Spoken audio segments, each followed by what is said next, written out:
For me, the beginning of the psychic shift for me was when I was in my apartment in Toronto, Ontario, drunk off my ass, high off of cocaine like nobody's business, looking at myself in the mirror and not recognizing who I saw.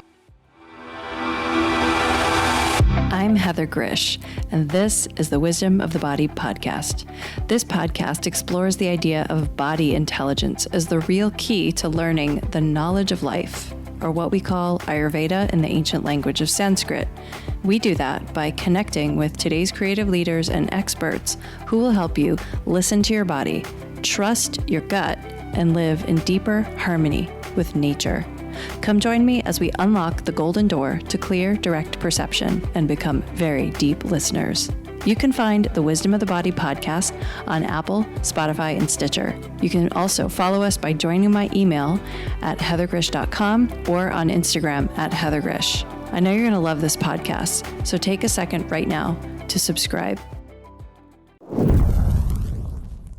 Today, I'm here with Stephen Washington, who is the author of Recovering You, Soul Care and Mindful Movement for Overcoming Addiction. As a former professional dancer who performed on Broadway in Disney's The Lion King, his love of movement inspired him to become the highly acclaimed Qigong and Pilates teacher that he is today. Stephen lives a joyful life of recovery and is passionate about helping others as they navigate toward health and happiness. He offers Qigong, Pilates, dance, meditation, laughter, and more through his website. Visit him online at StephenWashingtonExperience.com. Stephen, it's really wonderful to meet you. I'm so happy to be here with you today. Thanks for coming on. The feeling is mutual. Thank you. I love the topic of your book, and I think everybody can relate to the topic in some way, even if they don't believe that they've experienced quote unquote very serious addiction. You know, today we're going to talk about addictions, addictive behaviors, negative habits, and what we can do to rid ourselves of the grip of these things. So thank you so much for being here, Stephen. And first, I'd love to, how does a person know when they have an addiction? That's a really good question. I think it becomes clear that there is a problem, whether it's with alcohol or some other substance or some other behavior, when the negative consequences that come with that behavior doesn't deter you from doing and acting on that behavior. So despite the negative consequences, we just keep going and keep going, sometimes expecting a different result, but we always get the same result, which is oftentimes more difficulty, more suffering, that the tiny bit of relief that that thing gives you becomes smaller and smaller, shorter and shorter, but yet we continue to do it anyway. So it sounds like it's the fact that something bad is going on and we are ignoring the signals that something bad is going on with an addictive behavior. Absolutely. And that can be different for everyone. For me, it was alcohol and drugs and cigarettes, and at certain times, food or porn. But we can be addicted to many different things. A lot of us are addicted to work, relationships, sex, exercise, self-harm in so many different ways in all of its different forms. And they all have the ability to, when we're using them and engaging in them, to distract us from ourselves and from life, allowing us to check out. And they all have the potential to diminish the quality of our life. And there becomes somewhat of a obsession about the behavior, about the actions, that we just feel compelled to do them. And like I said a moment ago, despite the negative consequences, we do them anyway, because really, I think at the base of it all, the essence of it all is finding some way to self-soothe and self-regulate, somehow to bring yourself into balance. And I know for me, with my addictions, at one point, they worked very well for me. They helped me be in the world. They helped me to feel more comfortable in my skin. They helped me to have conversations with people. It helped me to just breathe. Eventually, those very same habits and practices began to turn on me, where it became this thing of like, wow, I can't imagine. The suffering became so great around that addiction that I couldn't imagine not doing it, but I couldn't imagine doing it another day. So it's a very strange place to be, and it really is a jumping off point. Wow. I mean, I really relate to that. I recently cut myself off of caffeine. And, it's one of these things where I thought that I could use some extra creativity. I could use some extra energy. I'm getting ready to do my beginning of year planning and all this stuff. And so I got on it in December. And I know that I always end up getting headaches and things like that. And I was just miserable, a month into it. And it was just so horrible. And like, why did I go back to this? Why did I go back to this caffeine habit? And it was because there was something that I wanted, which was the creativity and the energy. Like, literally, I had this bag of David Lynch coffee and it said ideas in every bag. And I love David Lynch. And I was like, oh, I want some ideas. And, I let that desire for me to have the ideas and the creativity trump everything that I remembered and knew about the headaches that I get from caffeine. And so I did get the ideas at first. I did get the benefits. I was kind of flying high for a few days, and that felt good. But then it started to feel like crap. So, do you think that in order to make a change, do people typically, and what you've seen being a recovery expert and advocate, do people typically get to that jumping off place where you said where there's a pain no matter which way you go before a change is made? Yeah, I do think. I think for many people, you get to that point where something has to give and you have a choice to make. And you can either keep doing what you're doing and again, somehow expecting a different result, or you try something different so that you can get a different result. And that's what I did. And many people have done that, and to various or different levels of success. There's so much involved in making a big change like that in one's life.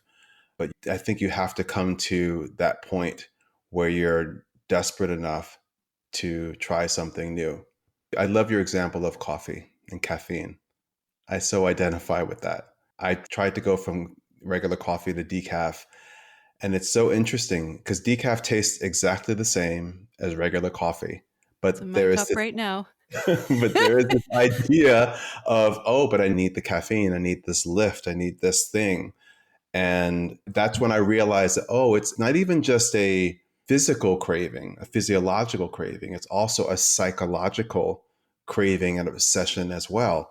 So, a really important part of making any kind of change when it comes to letting go of a habit that we have and moving on to something that's more healthy and life affirming, there is a psychic shift that has to take place in order for there to be space for something new to come in. I so appreciate you talking about that because it's so important. And yeah, and we all deal with it in some way, shape, or form. All of us. None of us are exempt from this. We just all have to look at our lives in a very careful and specific way in order to see where we have these dependencies and these habits that serve us for a period of time, but they no longer serve us anymore. And we don't always pay attention to that. And then we get what comes with not paying attention to that. Ooh, which is usually some kind of pain. Mm-hmm. Mm-hmm. Ouch. I never remember where in the Bhagavad Gita this is, but there's a passage in the Bhagavad Gita, and I'm sure I'm going to screw it up, but it says something like pleasurable experiences create desire for more. And if you keep going after these pleasurable experiences and feeding that desire, that you get so narrowly focused on that desire that it leads what it says it leads a man to the ruin of reason Beautifully. and forgetting of his duties. And, it writes about it in spiritual terms. But yeah, we all struggle with this for Yeah, since the sure. beginning of time. Since the beginning of time. Yeah, you become attached to this thing that brings you so much pleasure and so much peace. And then even though things start to fall apart around you, you continue to do it and it becomes the priority. I love also what you said about creativity. You thought you're going to get more creativity from that cup of coffee. And one of the things that I was so afraid of before I decided to get sober was I was afraid I was going to lose my creativity. I thought drugs and alcohol and eventually cigarettes is what made me the artist that I was, that I am. And I had a real fear of that. And because I had so many people that I looked up to in terms of creative geniuses who really in their lives, they were super creative and really masterful at what they did. But when you looked at their personal lives, they were a mess because they were grappling with addiction themselves. But I was pleasantly surprised that when I got sober, my creativity increased and new things started to be born from me that I just didn't imagine, I didn't expect. And I was so pleasantly surprised. And one of the great things I think about movement and the body is that when we do movement like yoga or Pilates or Qigong, those mindful movement practices, it helps us to tap into our creativity. It gives space in the body, the mind, and the spirit so that we are a clear channel for inspiration and intuition. And that's what I try to teach people that through my book, Recovering You. I try to teach people those practices through my membership community, the SWE Studio, because I want people to have practices that they can use to take care of themselves, to take care of their body, their mind, and their spirit, and to unleash and connect to those deeper parts of themselves. Oftentimes, those parts that they sacrificed as a result of addiction to recover and rediscover parts of yourself that you didn't even know about. Yeah, in your book, you talk about that the recovery from an addiction is a returning to the self. Could you talk a little bit about that? Sure, absolutely. Well, whenever we're in the throes of addiction, it's a trade off. You give up a part of yourself, but you take on this substance, this obsession, these things to help you feel more at ease within yourself. And I feel as though it's something that happens just unbeknownst to us. Like I didn't realize when I had my first drink and had the revelatory feeling that I had and that amazing feeling in my body and how I felt like I could finally breathe again. I didn't realize that there was going to be such a high cost to that because it just was like a wolf in sheep's clothing, you know? And over time, I began to lose more and more of myself over the years as I fell deeper and deeper into my addiction. Now, mind you, there were a lot of times when I was out there using that I had a great time. Life was going pretty well. There weren't great consequences. But then that all began to shift. And as I moved through those years, I lost more and more and more of myself. I put myself in compromising, demoralizing situations. And that comes at a cost. And the beautiful thing about the day that I decided that I could no longer do that and needed help and began a new life, I started to create a space for those parts of myself that left me to return and to fill myself up with that part of myself that is really connected to the essence of who I am, who Stephen is. So I began this process of getting to know myself again, which was really magical. And sometimes it was scary and bewildering, but I felt like it was such a important process. And it's been a process that has continued to unfold over time, more and more and more. And returning to self, connecting with who you really are without all the behaviors that we use to mask who we are because we want to feel okay in the world. We want to impress other people. We want to run away from the past. It's just an incredible opportunity in recovery to recover what you've lost and then discover parts of yourself that you had forgotten about or that you didn't even know existed. The incredible amount of strength and resilience and vulnerability and passion and purpose I've discovered in myself in recovery has just been remarkable. So those are the things that, and then some, depending upon who we are, that is what we can get when we have the courage to take that step and change one's life in that way. Hmm. You mentioned that a psychic shift has to take place within an individual. How would you describe a psychic shift? What does that feel like? What does that sound like in our heads or in our bodies? That's a great question. For me, the beginning of the psychic shift was when I was in my apartment in Toronto, Ontario, drunk off my ass, high off of cocaine like nobody's business, looking at myself in the mirror and not recognizing who I saw, and saying just a simple prayer of, help me, help. That was the beginning of the psychic shift for me. That was the beginning of it. And then also other times when I would be in the throes of my addiction. I will never forget this. I was with a friend. We were drinking, we were getting high, and it was like the middle of a summer day in Brooklyn, New York, and it was hot. And I remember just being with her in this apartment and zooming out and looking at both of us and just thinking, what is going on? And looking at her in the way that she was behaving in that moment and thinking, wow, is that what I look like when I'm high? Oof. That was a continuation of the psychic shift. And then being on the phone with my therapist, and I had phone sessions with my therapist at this time. And I remember I went to a theme park one day with friends, and I didn't cancel my appointment with my therapist. I thought I could have my session with my therapist while I was at the theme park, which is insane, right? Talking on the phone to your therapist, and there are roller coasters and people screaming on either side of you. And he says to me, where are you?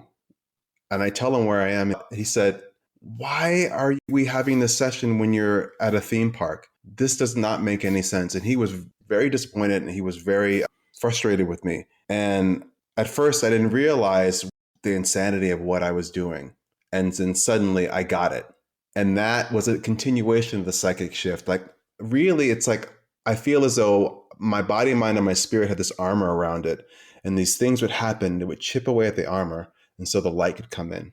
And then later on that day is when I called my friend who was in recovery and who I knew really made sobriety look beautiful and amazing. And I called him because I knew he would be able to help me. And then later that day, he took me to my first meeting. And I was able to be in a room filled with people who shared stories similar to mine, which made me feel like, wow, well, I guess I belong here because they all sound like me. And I felt like it was okay to be me, as broken as I was.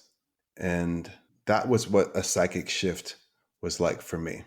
Yeah, because I've been thinking a lot lately about what does it take to make a person change? You know, we have tons of thoughts, tons of things that come up about, oh, this is good for us, this is bad for us, and this little sorting process that happens that puts things in buckets about why we should make the decisions that we make.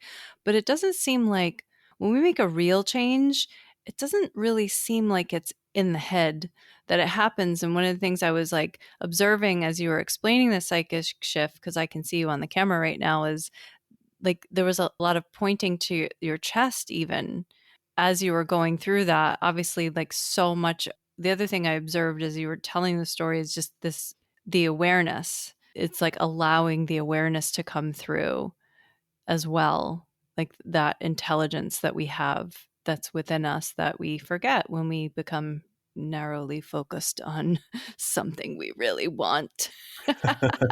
We become disconnected for sure. I Mhm. feel like it's also something that you feel in your gut. Mm. When you feel something in your gut, other than a thought, it really gets your attention. When you feel it in Mhm. your gut and where you feel it in your heart, it gets your attention. And I think that's the thing that makes the difference between all the different things that we think about every day, the coming and the going of our thoughts and our ideas. But there's a few of them that stand out that really get your attention and kind of like plays with time. It's almost like the world stops for a moment, time stops for a moment.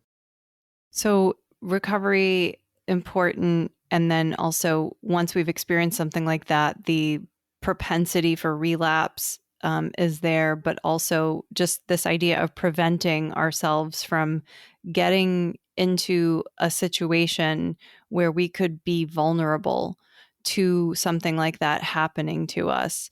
What do you think is the secret, or a couple of the things that are the keys to us fortifying ourselves so that we don't allow ourselves to go down those rabbit holes again of addiction? Well, when you ask this beautiful question, I think of just how important self care is. The heart of the book, the heart of my community SWE studio is just to provide people with tools for self care, because self care makes us better able to deal with stress, to really move with the winds and changes in life so that we're resilient. And if we are those things, then we're less likely to, not that we won't ever feel triggered, because I think that's a part of life. There are things that trigger us. And for addicts or alcoholics or anyone dealing with addiction, there are going to be things that trigger you and that might make you want to escape that moment and revert back to old behavior. But if we're in a position, if we're in a place in our life where we're practicing consistent self care, it just helps us to manage those moments better. And then also, it's just important to have a plan of action for when you do feel triggered. Like, for instance, it's important to have a sense of what the things are that tend to trigger you. For me, I was triggered by people. There are people in my life that I associated with drinking, that I associated with drug use and smoking and things like that. And there was a period of time where I had to avoid certain people. I had to just create some distance because it was just too triggering to be around them. There were certain neighborhoods that I had to avoid because I had so many memories of drinking and doing drugs and partying and things like that. So I would just change just sort of how I moved through at the time New York. And that was really helpful for me. I also had to just gather support around me. I had a bunch of phone numbers that I could call when I felt triggered, that I could reach out to people and say, hey, this is what's going on. I'm just feeling really nervous, or I'm feeling really triggered and anxious. Can you just be on the phone with me for a moment? And just until that passes. Those are really important little tools that you could use to help you when you are in those situations. And it's important to just acknowledge that those things are going to happen. When you're early in recovery, I remember feeling on some days like I was invincible because I was embarking on this new life and I just felt like high on life and thought that those things wouldn't happen to me. And it's just important to just have your feet on the ground too and just know that that's possible, and that when and if it does happen, you know what you can do to take care of yourself in that moment. Yeah, it feels like so much in going back to like high school. I always wanted to roll my eyes at the teachers talking about peer pressure because I was like, no, I'm stronger than that. No one's going to peer pressure me and anything. And I think that my idea of peer pressure was that like somebody would be sitting there going, you have to try this or I'm going to like beat you up. I don't know, like I'm threatened by not. But in reality, peer pressure is more about wanting to do something to fit in with a group or to, develop community or a relationship connection. Yeah, with a certain group. And so, like, just that was one of the questions that I wanted to ask you. You kind of answered it already, which is about the role that support networks play in the creation of an addiction or harmful behavior, and also the role that they play in helping us undo them and not do them. And so, like you explained, not being able to frequent certain places that you were used to, and you probably lost a lot of friendships even through that process. Were you able to go back and renew those friendships, or did you have to let go of them completely in order to move on? Curious. Some of them, yeah, I had to let them go. Hmm. And some of them, we just took a pause and found a way back to one another. It's difficult, it's challenging. And I know there are some people listening right now who perhaps are dealing with their own struggles around addiction and navigating triggering moments or people. And sometimes those people are family members. That's exactly what I was thinking of. Sometimes they live with you. They might be sharing the same bed with you. Maybe they're coworkers that you see in the office every day. And you don't always have the luxury to completely avoid them. You have to find some way to take care of yourself, even in the presence of those people. And so that's why support is just so important. Community and connection is so important. Filling yourself up in other ways so that when you walk into those challenging environments, you have something to bolster you. I know for me, I remember being away a New Year's. It was early in sobriety. I was in Boston. I was at a friend's house. I knew that they were going to have champagne or something like that because they drank. I didn't. But I didn't give it so much thought. But when he pulled out the bottle of champagne and began to open it up, I panicked. And that just took me by surprise. And I literally had to leave the apartment, go out in the hallway, call my sponsor, and just talk to him on the phone and just let him kind of calm me down, talk me off of that ledge, and remind me that I'm going to be okay. I know I was feeling uncomfortable at that moment. That feeling is not going to kill me. And just because I was having that feeling does not mean that I have to respond to it in the way that I would have responded maybe a year earlier. And it was just such a miracle to have him in my life and that ability to reach out to him. And as I spoke to him, and it may have only been on the phone with him for 5 minutes, I felt better. And I went back into that apartment and carried on, and I felt so much better. And so that's just an example of how powerful community and connection can be. And it's important to build those networks because I think at the heart of addiction is isolation. And recovery is the complete opposite of isolation and loneliness. And there's so much to be gained from having positive, strong connections with other people, especially people who have your best interest at heart.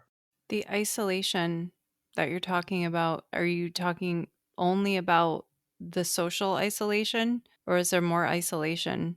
There's even deeper layers of isolation because, yeah, I would feel isolated and alone even in a crowd full of people. There were many times in my life where I have felt that way, especially when I was in the throes of addiction. And sometimes I've even felt that in sobriety as well. But the difference is now I know that that's just an illusion for me. And again, it's a feeling that I can have, but the feeling doesn't necessarily mean that it's true. And the feeling doesn't necessarily mean that I have to do something drastic in response to it. But yes, you can certainly feel alone in a crowd with a room full of people, even people who know you well. But then there's also just the isolation and the loneliness you could feel when you're in the throes of addiction. When I was active, especially in my last few years, I couldn't wait to get home and be by myself, to just shut the world out and to just open up my bottle of whatever it was I was drinking that night. And I didn't discriminate. I pretty much drank anything. And I couldn't wait to do that and drink the way that I wanted to drink, not worrying about what anyone would think of me, to use drugs the way I wanted to use drugs, not have to share them with anyone, and didn't care about what anyone would think of me.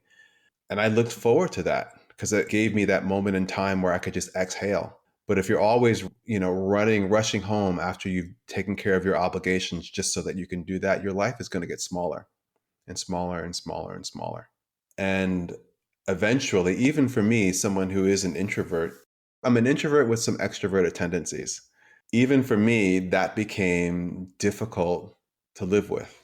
And I'm still learning lessons about how much I need community because I enjoy my own company. That's why I think the pandemic was challenging for me in some ways, but in some ways it was just fine with me because all I need is myself, my books, my cats, even my husband. I need him. I love him. And the rest of the world, I'm fine pressing pause on for a while. But isolation is a thing. It's a thing. And recovery is just the opposite of that. It brings us into community and connection. And there's just so many studies that have been done about how connection, social support affects our well being, body, mind, and spirit. Yeah, just thinking a lot about the shame piece of it, right? Because it's like that cutting, we've all done something that we're not proud of, right? And then I would imagine that shame is also a big motivator to want to be alone. And, the things I've regretted in my life that I've done, shame has certainly been a part. The moments where my life has gotten very small, where I'm afraid to show my face somewhere because I did something I'm not proud of or whatever. And the moving on from that is like a feeling of vulnerability, I guess, to go beyond the little bubble once we get into that state, because it's like very self-protective in that moment. So, yeah, I see why recovery is it's a spiritual process. I mean, just I've never been involved in any kind of 12 step program. And I've had some friends and some clients who have, and everything that I hear them talk about, and also you here today, is like, this really is a very deep spiritual journey that is surprisingly like a beautiful gift, it sounds like. It absolutely is. I did not think when I got sober that my life would be so beautifully enhanced by spirituality. I didn't even consider that. I just wanted the pain to stop. I just wanted the chaos to stop. I just wanted just the turbulent nature of my life to just calm the F down. That's really what I wanted. And I got so much more. I got so much more. And what I love about 12 step recovery, and that's my story, that's my experience. And I know that some people who are listening to this won't identify with, don't even want to step near it, whatever. That's totally fine. Because what I share in my book, it just are practices and things that people can use no matter where you come from, no matter what your experience is. But at the heart of it all, it's a spiritual experience because it's a journey of healing the body. It's a journey of working through your emotions and the complexities of our emotions. And it's a process of observing your thoughts too, and learning how to live life in a different way, respond to life in a different way, live life on life's terms. I think there's a part of us that we want to control life and we want this to happen and that to happen, but we don't want any of that. We don't want any of that. But what happens when we let go of all those controls that we set onto life and we just allow life to happen and we just do our best to respond to it in a positive way, which goes back to this whole idea of resilience, right? In Chinese medicine, the wood element is what's connected to it is the liver and the gallbladder, but also this idea of resilience. Like a tree that's resilient is strong with its roots, but supple so that when the wind blows, it moves with the wind. But if the tree is diseased, not well, it's rigid. As soon as the wind blows, it's going to snap and break. And we don't want that. We don't want to be that. We want to be this tree that blows gently in the wind. And that's the thing. That's the most beautiful thing about this spiritual experience of being in recovery and doing this healing work. And this healing work, I think, is work that's multifaceted. I think successful recovery requires casting a very wide net. And when you cast a really wide net, you're going to catch a lot of stuff. And some of the stuff that you catch are things that you're going to keep and use and utilize that's going to make your life better. And some things you're like, I don't think I can use that. That doesn't seem right for me. But what you do gather are things that you can make the most of and really impact your life. And I feel as though that's a spiritual journey. When you look at life from a spiritual lens, everything is a spiritual opportunity. Everything. I'm just thinking about you being a dancer, and you're a movement master. I mean, you've extensive training in Pilates and Qigong as well.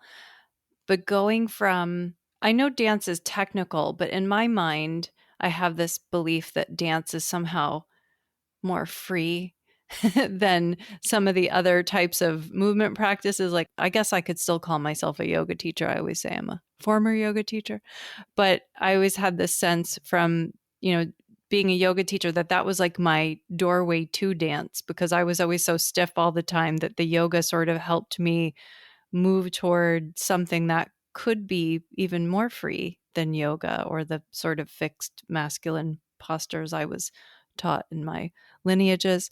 But I wonder, with your experience, kind of going from being a dancer where you probably had much more, I don't know, I'm assuming maybe some more range of movement, perhaps, than some of the other practices. Do you feel that way? Do you feel like the dance has more range than these other movement practices, or does it feel kind of similar to you? Good question. What comes to mind is that when you mention range, I just think of, yes, in dance, there's different movements, different ranges of motion, different levels that you might move your body on. But I think what makes it transformative and which connects it to yoga or Pilates or Qigong is just your ability to be mindful as you do it, to pay attention to your body as you move it, to pay attention to the environment that you're in as you do it, paying attention to how you're breathing as you're doing it, paying attention to the present moment. Like, are you able to really be in the moment while you're doing all these things instead of thinking about something that you said to your roommate before you left the house that you felt really bad about? Or are you thinking about, oh gosh, I don't have enough money in my bank account for rent this month and I'm going to end up out on the street? All the things that we can get hung up on in the past or the future. I think those movement practices all lend themselves to presence. And I didn't know that back in the day when I was doing, like, especially when I was a dancer. I just knew that it felt good and I knew that it allowed me to transport myself and express myself. I didn't realize I was doing energy work, but it wasn't until I learned the Qigong and I realized that everything is Qigong, essentially. As long as you do it mindfully, walking down the street can be Qigong if you're mindful about how you're stepping and everything that I mentioned a moment ago. So I see so many connection points from it. But no, in a Qigong class, you're not going to kick your leg up by your ear or you're not going to do a bunch of pirouettes. You could if you want to, but it might not be. I don't know. It's different. Yeah, that's so cool. So you have a website, which I was looking at some of your videos, and it's kind of like a mix of Pilates and Qigong. And it's really like, you got to check it out, listeners, because you could hear how calming Stephen's voice is. And, he's just wonderful guide through very practical exercises and practices on the website. So tell everybody what your website is. Yeah, StephenWashingtonExperience.com. And on my website, you get a view of everything that I do and that I offer. One of the things that is the main feature of my website is my SWE Studio, which is my monthly membership club. And my goal in creating that space and that community was to make self-care accessible, affordable. It's only $22 a month. And the center focus of that community is my Pilates and Qigong fusion class. But I also offer meditation and dance classes and laughter medicine and so much more. And I'm constantly adding new content to it as well. On the site, you'll also have access to links to buy my book, Recovering You. There's also links to all of my social media platforms, YouTube, Facebook, Instagram, TikTok, where I have a lot of free content as well for people to Yeah. consume and to use to help enhance their lives and their overall well-being. I love doing that. It's just the joy of my life to be able to teach people to have a different relationship with their body because their body is the foundation for the mind and the spirit. So I just enjoy being kind of like a tour guide for people on their journey. So that's basically what you can find on my website. And this leads me to my final question, perfect segue into, what does the wisdom of the body mean to you, Stephen? Wisdom of the body means space, expansiveness.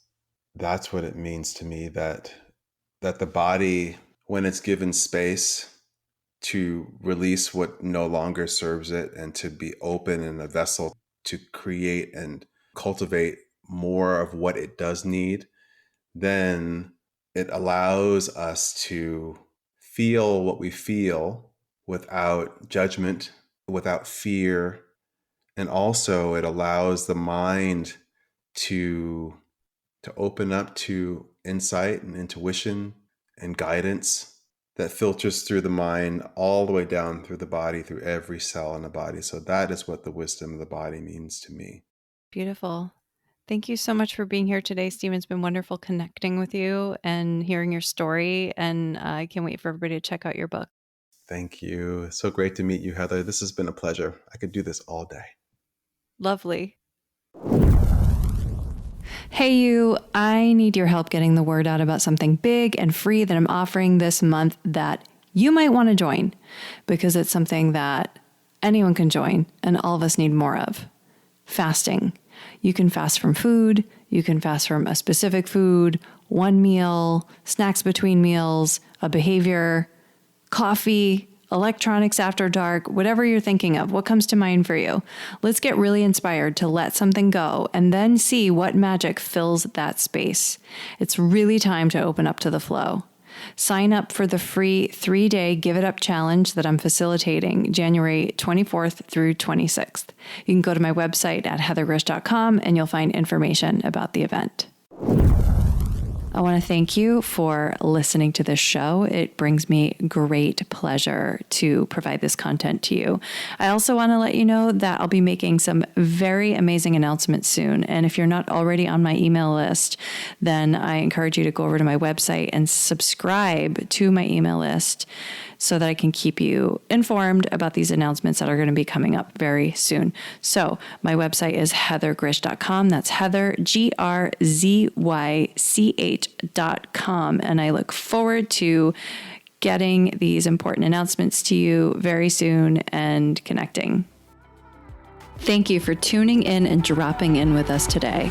Don't forget to subscribe, rate, and review this podcast. I really want to hear your feedback. To learn more about my work, visit heathergrish.com. That's Heather, GRZYCH.com. And meet me here next time on The Wisdom of the Body.